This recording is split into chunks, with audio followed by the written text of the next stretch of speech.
What's going on, you say into the darkness? You stumble to the window and look outside. There are no lights coming from any of the houses in your neighborhood. The glow of the nearby city has been extinguished. The electricity has gone out around the world. In the next 60 minutes, there will be chaos, panic, and death. According to a former director of the CIA, Robert James Woolsey, 90% of humans could die in the United States if the electricity were to completely go out. This is a staggering statistic, which puts the death toll at around 297 million people in the US alone. So, what would happen in the first 60 minutes of all electricity going out that could lead to such a terrible catastrophe? Let's find out. The power goes out.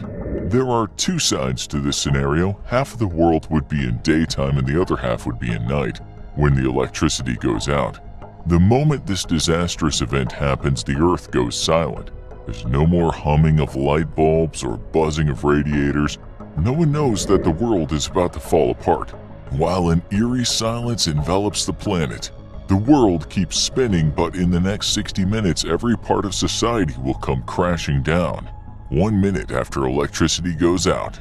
On the daytime side of the earth, the effects of electricity going out are not immediately noticeable for many. People walking outside or sitting at home with their shades open have no idea that things are about to get really crazy. People experience darkness in a way they have never before. Clocks stop ticking, fans stop spinning. Inside hospitals, most hospitals have backup generators, but they can take a while to kick in, even in ideal circumstances. Since every floor of the hospital will need power, there could be malfunctions and overloads in the emergency systems. The emergency generators are only designed to last for a relatively short amount of time. With all electricity out around the world, eventually every hospital will go dark. All of this will happen in hospitals around the world within the first minutes of the electricity going out. Smaller medical facilities might not even have backup generators. The hardest hit by the lack of electricity will be those who are the most vulnerable, and things are about to get even worse for them and everyone else on the planet.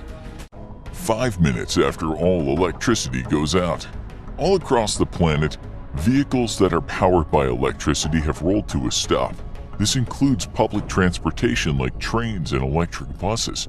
People in major metropolitan areas are stuck deep underground. Although 90% of the population might die, this is one doomsday scenario where we don't have to worry about nukes being launched across the planet. However, there is another nuclear threat looming on the horizon. Nuclear power plants have a number of fail-safes and redundancy systems in place to prevent meltdowns. Humans have learned from the past that a natural disaster near a nuclear power plant can lead to catastrophe, even in the most state-of-the-art facilities.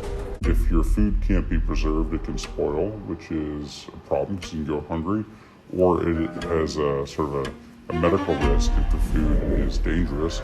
You also can't use electricity to treat your water if you don't have electricity, and we use electricity to make our water safe to drink. So if you don't have food or water that's safe to consume, that's a real threat to human health.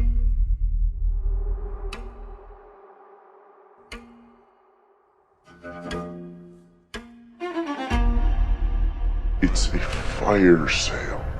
Hey. It's a myth anyway, it can't be done. Oh, it's a myth? Really? What's a fire sale? It's a three-step systematic attack on the entire national infrastructure. Okay, step one, take out all the transportation. Step two, financial base and telecoms. Step three, get rid of all the utilities, gas, water, electric, nuclear. Pretty much anything that's run by computers, which today is almost everything. So that's why they call it a fire sale, because everything is good.